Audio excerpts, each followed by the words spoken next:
अस्सलाम वालेकुम dear friends. आज जो हम डिस्कस करने जा रहे हैं वो है चैप्टर नंबर 7 रैंडम वेरिएबल्स के अंदर मोस्ट इंपॉर्टेंट न्यूमेरिकल्स और प्रॉब्लम्स ऑफ रैंडम वेरिएबल्स। इंशाल्लाह जो भी हम न्यूमेरिकल सोल्व करेंगे, हर एक न्यूमेरिकल पंजाब यूनिवर्सिटी के हिसाब से, बीज एटीट्यूड के हिसाब से बहुत बहुत इंपॉर्टेंट है। इंशाल्लाह इसके हम जो सोल्व करेंगे न्यूमेरिकल प्योर कॉन्सेप्ट से सोल्व करेंगे, कोई इसमें कोई अजीब सी फीलिंग नहीं है। मैंने बहुत क्लियरली इंशाल्लाह करेंगे, तो वीडियो के एंड तक लाजमी देखिएगा ताकि आपके कॉन्सेप्ट क्लियर हो सकें। चलिए वीडियो को शुरू करते हैं। सबसे पहले न्यूमेरिकल हम जो करने लगे हैं वो है 7.12। ये देखिए यहाँ न्यूमेरिकल लिखा हुआ है 7.12 का सेकंड पार्ट लिखा हुआ है fxy is equal to xy² / 30।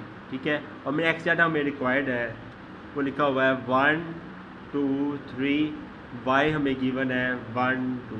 ठीक है, हमें डाटा गिवन है fxy is equal to xy² 30 और x हमें गिवन है 1 2 3, y हमें गिवन है 1 2। फाइंड आउट क्या करना है हमने फाइंड करना है find the marginal probability functions of x and y and independence. तो सिंपल है, कोई मुश्किल चीज़ है नहीं। नंबर 1 हमने काम क्या करना है, इनकी हम क्या कहते हैं, पहले हमने ज्वाइंट प्रोबेबिलिटी फाइंड आउट करनी है।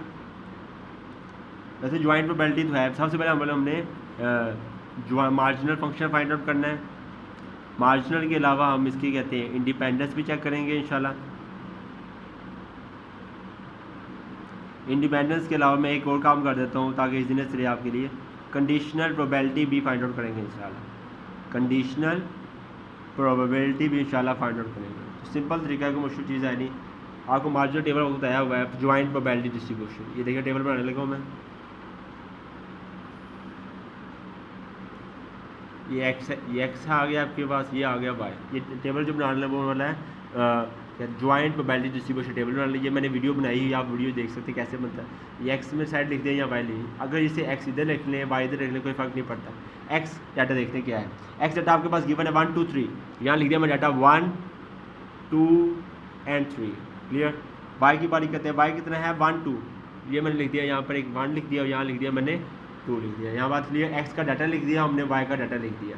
अब हमें ये हम जो फार्मूला जो गिवन है, जो भी हमें इसको हम फॉलो करेंगे। वो कैसे फॉलो करेंगे, देखिए एक्स वाई, एक्स की एलिमेंट 1 है, वाई के एलिमेंट देखिए इधर देखें, एक्स का एलिमेंट 1 है, वाई का एलिमेंट 1 है, तो फंक्शन क्या बनेगा गौर से देखें, f11 इक्वल टू, ये देखें एक्स की जगह 1 वाई की जगह 1 इज इक्वल टू एक्स की जगह 1 वाई की जगह 1 का होल स्क्वायर ओवर 30। यानी ये देखें 1 आएगा, फिर आएगा क्या कहते हैं, फिर 1 आएगा 1 का होल स्क्वायर ओवर 30 आएगा। समझ आ गई, यहाँ 1 आ गया, फिर 1 का होल स्क्वायर आ गया ओवर 30। अगर इसे सोल्व आउट करूँ तो क्या बनेगा, 1 का स्क्वायर 1 1 ओवर 30, 1 ओवर 30 आंसर आ जाएगा। क्लियर। तुम्हारे पहली निकला ये f11 फंक्शन वो है 1 ओवर 30।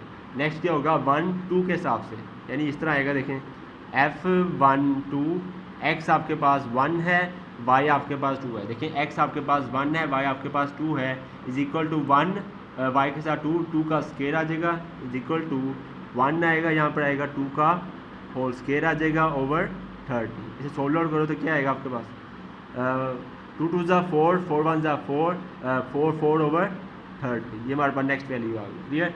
नेक्स्ट हम सोल्व करेंगे, ये भी एज इट इज़ है f21।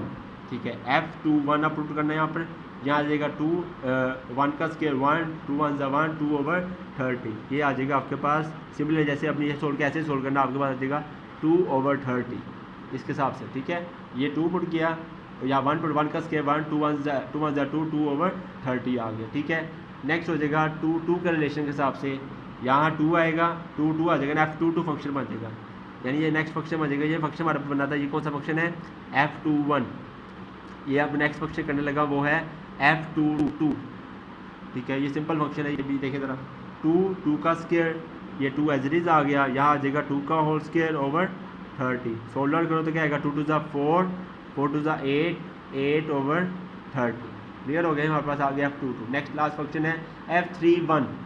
नेक्स्ट फंक्शन हम फाइंड आउट करने लगे हैं वो है f3, next function find out है f31। ये भी सिंपल है, आपने करना जस्ट 3, यहाँ 3 आ जाएगा, यहाँ आ जाएगा 1 का होल स्क्वायर। ठीक है, 3 1 ज़ा 3 3 ओवर 30, यहाँ आ जाएगा आंसर 3 ओवर 30। ठीक है, नेक्स्ट आ जाएगा f32 फाइंड आउट करना है आपने, f32।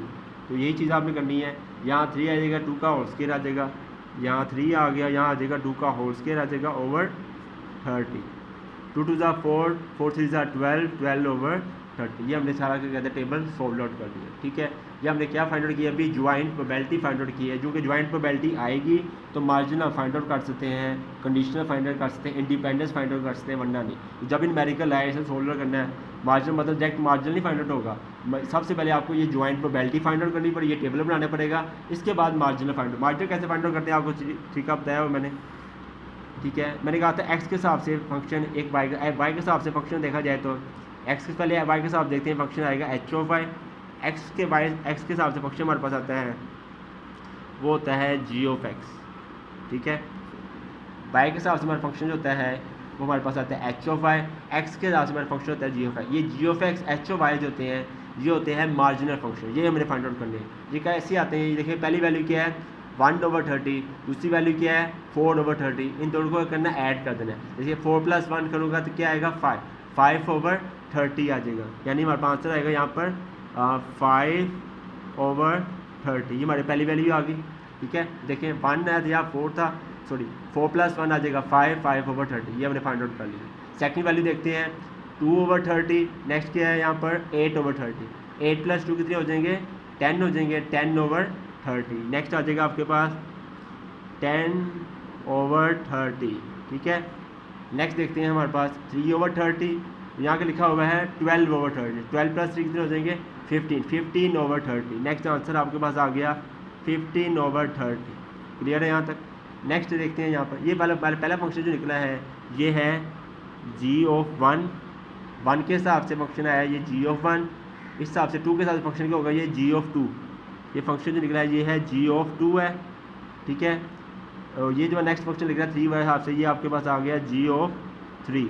ये नेक्स्ट फंक्शन आपके पास है g ऑफ 3। अब इनको फाइंड आउट करते हैं। ये देखें, अब सबको ऐड करना है 1/30, नेक्स्ट 2/30, नेक्स्ट 3/30 y के हिसाब से। 2 + 1 3, 3 + 3 6, 6/30 आ जाएगा। ठीक है, ये आपके पास जो निकला है फंक्शन ये क्या है h1। ठीक हो गया। नेक्स्ट अब देखते हैं 2 के हिसाब से 4 है, यहाँ कितना है 8। ठीक है, 8 + 4 9 10 11 12, 12 + 12 24, 24/30। ये फंक्शन जो है आपके पास कौन सा आया h ऑफ 2। तो हमने ये मार्जिनल फंक्शन फाइंड कर लिया, ये भी मार्जिनल फंक्शन है। ये भी आपके पास क्या आ गया 5/30, 10/30 और 15/30 सारे हमने फाइंड कर लिया मार्जिनल फंक्शन। अगर इसमें सीक्वेंस वाइज लिखूँ तो ऐसे लिखूँगा, सबसे पहले एक्स लिख देते हैं। एक्स हमारे पास क्या था 1 2 3 और जी ऑफ एक्स जो हमारे पास निकले हैं हम देखते हैं अभी वो है 5/30। क्लियर लिखा के समझ आ जाए 5/30, 10/30, 5/30, 10/30,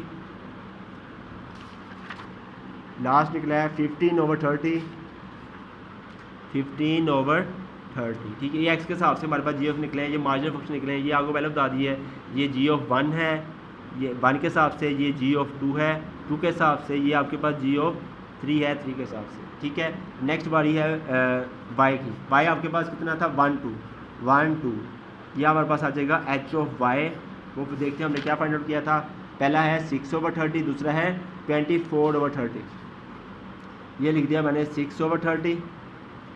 ये आपके पास आ गया 24/30।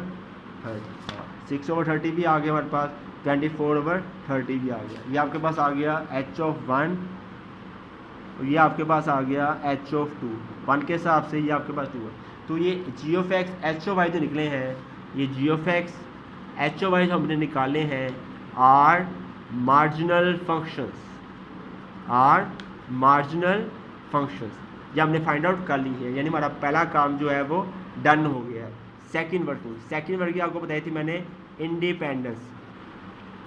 सेकंड वर्किंग हमने करने लगे हैं वो है इंडिपेंडेंस। ठीक है, इंडिपेंडेंस सिंपल आपको पता है, इफ़ एक्स एंड वाई यानी दो रैंडम वेरिएबल्स होते हैं आर इंडिपेंडेंट। ये इसका भी हम टॉपिक बनाया हुआ है, वीडियो में जाके देख सकते हैं थ्योरी के अंदर। एक्स एंड वाई इंडिपेंडेंट कब होते हैं, if F of x Y is equal to G of X multiply by H of Y. ठीक है, अगर F X Y is equal to आ जाए G of X multiply H of Y तो X और वाई इंडिपेंडेंट होते हैं। अभी हम चेकिंग कर लेते हैं।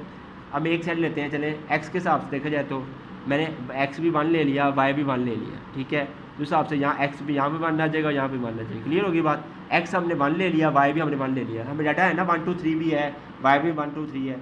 एक्स वाला 1 ले लिया और उसमें वाई वाला 1 ले लिया बस। और हमने चेकिंग ले ली है, एक्स की जी ऑफ एक्स यहाँ 0 1 आ जाएगा, या वाई है या 1 आ गया, ठीक है। अब देखते हैं F11 जो हमें टेबल से निकाला था वो क्या है। F11 जो हमें टेबल से निकाला है वो है 1/30, ऐसा ही है। ये लगा दिया हमने यहाँ पर 1/30। ये बात क्लियर है यहाँ तक। अब G01 की बात करते हैं। G01 हमारे पास सामने मौजूद है। G01 आपके पास क्या है 5/30। ये लगा दिया हमने 5/30। अगर 16 करो तो 5 1 5 5 6 30। H1 हमारे पास किधर है, H1 आपके पास मौजूद है 6/30। 6/30 अब इसे 16 करें तो आपको आ जाएगा 6 6 1 5 6 5 30। क्लियर है यहाँ तक। 1/30 इज इक्वल टू 1/6 1/5।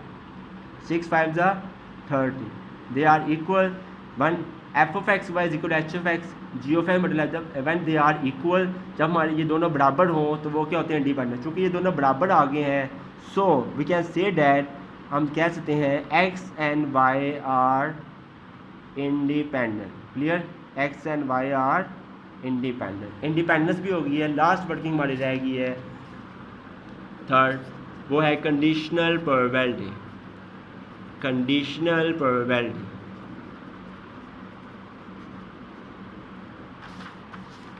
ठीक है। अगर ये बराबर आएंगे तो आपने कहना है ये इंडिपेंडेंट, अगर ये बराबर नहीं आते आपने कहना है नॉट इंडिपेंडेंट। ये बात क्लियर होगी।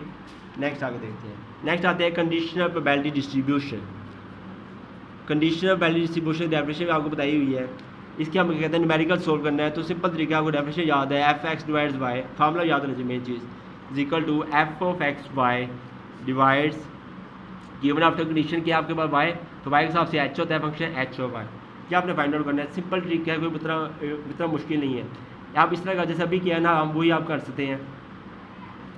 एक्स है ना आपके पास, एक्स आप 1 ले लो, वाई आप 1 ले लो, F11 ओवर आ गया, ठीक है। तो ये देखें गौर से, x की जगह 1, y की जगह 1, h y की जगह 1। सिंपल ट्रिक आपको बता रहा हूँ, सिंपल। पहले x की जगह 1 जो वैल्यूज हम लिखी हुई ना, x की y की वैल्यूज लिखी हुई हैं, पहले कभी 1 ले लें तो कभी 2 ले लें, कभी 3 ले लें, ठीक है। आपकी मर्जी, जो सी मर्जी ले लें। मैंने 1 ले लिया, x की जगह 1, y की जगह 1, जैसे भी किया था इंडिपेंडेंस के अंदर। यही 1 आ गया, यही 1 आ गया, यही 1 है। ये बात क्लियर है। अब सिंपल है, कोई इतना मुश्किल नहीं है। F11 किधर है देखें ज़रा, F11 किधर है हमारे पास। F11 फाइंड आउट किया था अभी, हमारे पास है 1/30। ये लगा दिया मैंने यहाँ पर 1/30, ये लग गया डिवाइड्स H01 किधर है हमारे पास, H01 जो फाइंड आउट किया है वो हमारे पास क्या है 6/30। ये हमने लगा दी यहाँ पर 6/30, 30 से कैंसिल आउट, हमारे पास आंसर क्या है 1/6। तो F11 हमने फाइंड आउट कर लिया कंडीशनल प्रोबेबिलिटी से, वो आया 1/6। सिमिलरली जिस तरह 1 के हिसाब से किया है, कभी आपने क्या कहते हैं 1 ले लिया है, अब कोई 1 2 ले लेना है, ठीक है। कभी आपने क्या कहते हैं 2 3 ले लेना है, मिक्सअप आपने वैल्यूज देती जानी है, तो आपकी कंडीशनल वैल्यूज फाइंड आउट होती जाएंगी। तो ये ट्रिक्स आपने 3 जो है ये याद रखनी है। अगर ये 3 ट्रिक्स आ जाएँ तो आप ये जो फर्स्ट पार्ट है ना इसका 7 12 का, ये आप खुद कर सकते हैं। Same working as it is है। 7/11 भी आप खुद ब खुद कर सकते हैं। और ये जी ऑफ एक्स फाइंड करना, एक्स एंड इंडिपेंडेंस, ये conditional value f x divide f y divide x, ये भी आप same to same as it is solve out कर सकते हैं। नेक्स्ट मेरिकल है ये 7.10 का B part, same as it is है। इसमें ये डाटा ये है F1 F2 लिखा हुआ है। आपने करना है ये वैल्यूज़ की मदद से आपने करना है ये टेबल बना देना है, ठीक है। इन वैल्यूज़ की मदद से ये आपने करना है टेबल बना दें, इसके बाद वही मार्जिनल फाइंड करना है, कंडीशनल इंडिपेंडेंस वगैरह, ठीक है। ये आपके सामने मौजूद है। ये भी सिंपल वही वर्किंग है, कोई इतना मुश्किल नहीं है, ठीक हो गया यहाँ तक। नेक्स्ट आगे मूव करते हैं। नेक्स्ट हमारा मैथमेटिकल है वो करने जा रहे हैं 7.2। 7.2 का बी पार्ट देखते हैं ज़रा। 7.2 का बी पार्ट क्या लिखा हुआ है। 7.2 के बी पार्ट में लिखा हुआ है suppose x has probability distribution given by, हमें डाटा गिवन है, x हमें गिवन है -101, f ऑफ x हमें गिवन है 3c 3c 6c। डाटा लिखते हैं ज़रा हम। x हमने लिख दिया यहाँ पर -101। नेक्स्ट है हमारे पास f ऑफ x लिखा हुआ है। f ऑफ x की बात करें, f ऑफ x लिख लें या p ऑफ x लिख लें, बात एक ही है। याद रखिए, आपको पहले बता दिया है p ऑफ x लिखा हो, f ऑफ x लिखा हो, g ऑफ x लिखा हो, h ऑफ y लिखा हो, f ऑफ y लिखा हो, ये सारी क्या होती हैं, ये सारी क्या हैं, प्रोबेबिलिटीज़ है, हमेशा याद रखिएगा। ये सारी क्या है, प्रोबेबिलिटीज़ है, सिर्फ पी ऑफ एक्स प्रोबेबिलिटी नहीं होता, f of x, g of x, f of y, h of Y, ये सारी क्या होती हैं, प्रोबेबिलिटीज़ होती हैं। ये बात क्लियर होगी। तो एफ ऑफ एक्स लिखा हो पेपर में या पी ऑफ एक्स लिखा हो, बात एक ही, कोई फ़र्क नहीं पड़ता, ठीक है। नेक्स्ट बार वैल्यू क्या लिखी हुई है, 3C 3C 6C, ठीक है, ये हमने लिख दिया value 3C, next 3C, last 6C। यहाँ तक हमें डाटा गिवन है। फाइंड क्या करना है हमारे पास, पहला काम करना है हमने C फाइंड आउट करना है।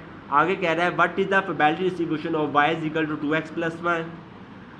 सबसे पहले नंबर 1 काम है C फाइंड आउट करना है, ठीक है। दूसरा उसने कहा है प्रोबेबिलिटी डिस्ट्रीब्यूशन आपने फाइंड आउट करनी है of y is equal to 2x + 1। y तो 2x + 1 तो वैसे इजीली निकल सकता है। सबसे पहले हम C फाइंड आउट करते हैं। तो बहुत आसान काम, आपको याद भी होगा, मैंने किया हुआ है। Apply property of probability distribution, apply property of probability distribution की प्रॉपर्टी आपको याद होगी, sum of probability always equal to 1। याद है जो हमने चैप्टर 6 में डिस्कस किया था, इसके चैप्टर 7 में थ्योरी में भी डिस्कस किया है कि प्रॉपर्टी ऑफ प्रोबेबिलिटी डिस्ट्रीब्यूशन क्या होती है, sum of probability always equal to 1। तो ऑब्वियसली अगर यहाँ P लिखा हो कोई बात नहीं, एफ ऑफ एक्स भी लिखना हो तब भी कोई बात नहीं, P ऑफ एक्स लिखा हो सम ऑफ प्रोबेबिलिटी वो भी 1 है, सम ऑफ एफ एक्स लिखा हो वो भी 1 होता है। तो अगर देखा जाए तो ये प्रॉपर्टी अगर अप्लाई करें, देखें एफ ऑफ एक्स में डाटा गिवन है, अगर इनका सम लें, सम क्या होगा, हमेशा 1 के बराबर ही होता है, ठीक है। तो एफ ऑफ एक्स लिखा हो या पी ऑफ एक्स लिखा हो, बात है कि आपको पहले डिस्कस कर लिया है। तो देखें हम सम करने लगे हैं, 3C + 6C is equal to 1। तो आपको पहले बता दिए sum of probability always equal to 1। ये जो वैल्यूज लिखी थी हमारे पास एफ ऑफ एक्स की, उनको सम ले लिया इज इक्वल टू 1, ठीक है। सॉल्व आउट करते हैं, देखिए 6 सेम एज इट इज़ है, 3 3 6 6 6 12 12 C is equal to 1, C is equal to 1/12। हमने C की वैल्यू फाइंड आउट कर ली। तो हमेशा याद रखिएगा जब मैं एक्स डाटा गिवन हो, इस तरह डाटा लिखो, 3C वगैरह गिवन हो, एफ एफ वैल्यू, तो याद रखिएगा आपको प्रॉपर्टी याद आनी चाहिए PDF की कि sum of probability always equal to 1। इस सब को ऐड करना है, ऑटोमेटिक आपकी C की वैल्यू हाजिर हो जाएगी। ये हमने ऐड किया, सिंपल आपके पास वैल्यू होगी C। जब C की वैल्यू हमारे पास फाइंड आउट हो गई है तो हमारे पास नेक्स्ट फंक्शन यहाँ पर एफ ऑफ एक्स जो आएगा तो सिंपल आएगा, C की जगह वैल्यू पुट करनी तो 1/12 है ना, चूँकि 3/12 हो जाएगा, ये भी 3/12, ये हो जाएगा आपके पास 6/12, ठीक है। 1/12 से मल्टीप्लाई कर दिया ना, यानी इस तरह समझ नहीं, देखें 3 × 1/12 करो तो क्या आता है, 3/12 आता है ना। तो ये 3/12 एज इट इज आ गया, ठीक है। ये हमने वैल्यूज क्या कर दिया, हमने फाइंड आउट कर दिया, सिंपल ट्रिक थी, कोई दूसरा मुश्किल नहीं था। नेक्स्ट हम काम है हमारे पास y is equal to x + 1, ये भी सेम एज इट इज है, 2x + 1। इसकी भी हमने वैल्यू फाइंड करनी है, सिंपल। अब देखिए x + 1 ये शो करता है, x की वैल्यू हम मल्टीप्लाई पुट करेंगे, यानी इस तरह देखें ज़रा, मैं कर देता हूँ 2x की जगह पुट कर दिया -1 + 1, ठीक है। -2 ये हो जाएगा -2 + 1, 2 1 से कैंसिल आउट तो क्या आ जाएगा -1। तो हमारे पास वैल्यू की आ गई -1। सिंपल ये भी आपने पुट करनी है, 2 × 0 0 + 1 1, यहाँ आ जाएगा 1 पुट करेंगे, 2 1 = 2, 2 + 1 3, ये आपके पास डाटा आ गया y की वैल्यू। इसी की भी अपने प्रोबेबिलिटी फाइंड आउट कर देनी है, वही आपने नेक्स्ट वैल्यू की होगी y के हिसाब से एफ ऑफ वाई लिख लें या प्रोबेबिलिटी ऑफ y लिख लें, बात एक ही है, ये भी सेम होगी। देखिए अब C की वैल्यू पुट करेंगे 1/12, क्योंकि C की वैल्यू जो है वो तो फिक्स है ना, C की वैल्यू लिखी हुई 1/12 ये फिक्स है। x के लिए लिख लूँ तब भी सेम आएगी, y के लिए लिख लूँ तब भी सेम आएगी, क्योंकि क्वेश्चन हमारे पास सेम है, क्वेश्चन हमारे पास चेंज नहीं हुआ, क्वेश्चन हमारे पास सेम है। तो देखिए 3/12 इस तरह यहाँ पर भी आ जाएगा 3/12, यहाँ भी आ जाएगा 3/12, यहाँ पे भी आ जाएगा 6/12, ठीक है। समझ आ गई यहाँ पर, यानी आप कह सकते हैं इन कॉन्स्टेंट, ये नोट कर लें, इन कॉन्स्टेंट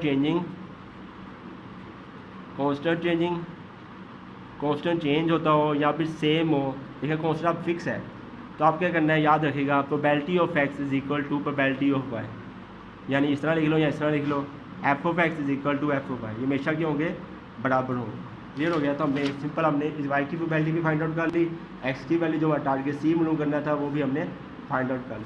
क्लियर है यहाँ तक। नेक्स्ट आगे मूव करते हैं।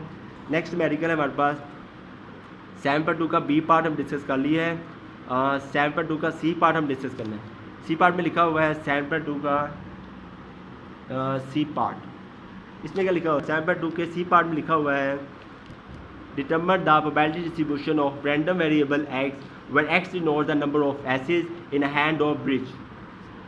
जनरली बात करें हमें याद है कि टोटल कार्ड्स कितने होते हैं, वैसे एसेस की बात हो रही है ना, तो चैप्टर नंबर 6 की तरह है, चैप्टर नंबर 6 की तरह ही हम चलेंगे, थोड़ा सा मैचअप पड़ेगा। टोटल कार्ड्स होते हैं 52, ये भी आपको याद ही होगा। कार्ड्स इन, ये भी मेडिकल मैंने किया हुआ है, cards in hand of bridge, cards in hand of bridge कितने होते हैं? 13 होते हैं। अगर इसे मैं इमेजिन करो ये आपके पास एन है, जैसे पहले कैसे चैप्टर 6 में कहता था, तो ये आपके पास फ़र्ज़ कर लेते हैं, वैसे ये ड्रान तो नहीं है, सिलेक्टेड तो नहीं है, लेकिन वैसे हम कहते हैं ये आर है। तो याद है नंबर सैंपल स्पेस क्या होती है? NCR, यानी आपके पास आ जाएगा 52C13। इसे मेडिकल से सोल्व कर कैसे आपको बताया हुआ है, आगे देखते हैं।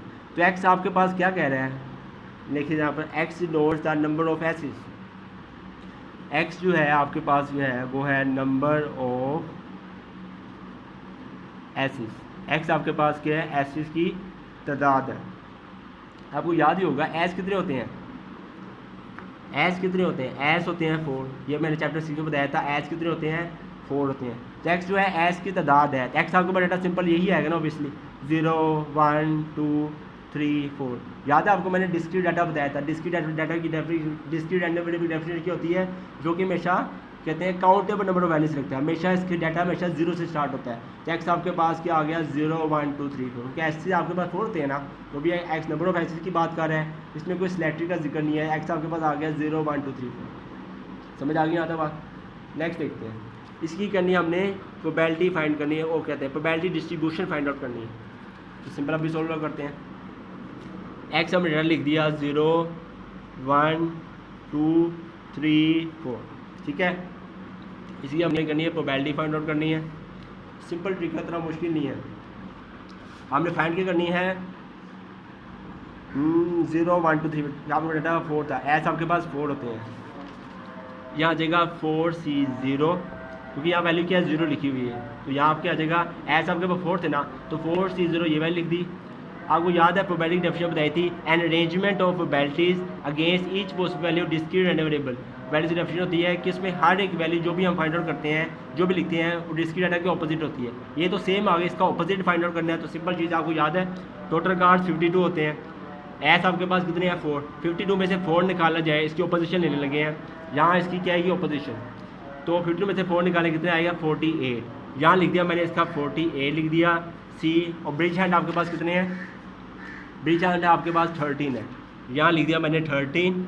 डिवाइड्स करना है आपने वही टोटल 52C13। इसे आपने करना है सोल्व करना है। समझ आ गई बात? तो एस आपके पास उसने कहा था एक्स नंबर ऑफ एसेस हैं, एक्स 4 होते हैं, तो मैंने यहाँ लिख दिया 4C0 ये लिख दिया। मैंने कहा था डेफिनेशन होती है arrangement of probability against each possible value discrete.